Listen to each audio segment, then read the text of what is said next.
सही दिसंबर का महीना चलता पे, साग की मौसम है, डोडे चिलने की मौसम है।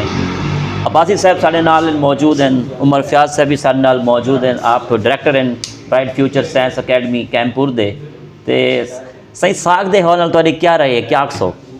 साग सही साको बड़ा पसंद है जनाब आला। ते साग दे नाल मकई वाली रोटी हो बनी, हाँ, ते नाल मक्खन होवे ते मैं आदा सुभान अल्लाह। ठीक है, ठीक है। ते लस्सी होवे ते गाल होर बन वेंदी है सही। उमर फयाज साहब तुहाडी क्या राय है साग ते?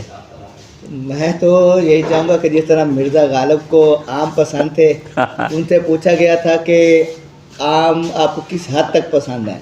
उन्होंने कहा था कि आम के अंदर दो खसूसियात होनी चाहिए, एक तो मीठे होना चाहिए, दूसरे बहुत ज़्यादा होने बहुत चाहिए। ज़्यादा होने तो चाहिए। मैं भी यही कहूँगा कि साग के हवाले से मेरी सेम मुतफ़िका राय है कि एक तो अच्छा और पका हुआ हो जब, तो बहुत ज़्यादा मिकदार में होना चाहिए। हाँ जी, हाँ जी। और तकरीबन ये ऐसी फसल है जो जिससे शौक़ से खाते भी हैं हम और इससे तंग भी आ जाते हैं, क्योंकि ये जब घरों में पकता है तो तकरीबन मेरे ख्याल में एक हफ्ते तक यानी कि ये डिश चलती रहती है। फिर वो सुबह में लेकिन चेंज करके खाते हैं, कभी उसके अंदर हम चिकन डाल लेते हैं, कभी उसके अंदर हम कुछ और यानी कि चीज़ें ऐड करते रहते हैं और साग को हम नई नई डिश में खाते रहते हैं, लेकिन खाते ज़रूर है, भरपूर खाते हैं। सही, बहुत शुक्रिया। साग से भी आप गाल किते से, क्योंकि साग का सीजन चलता पे। मैं साग तो हमारा कौमी सालन बन चुका है ना सर्दियों में। जी हाँ, जी हाँ, सही।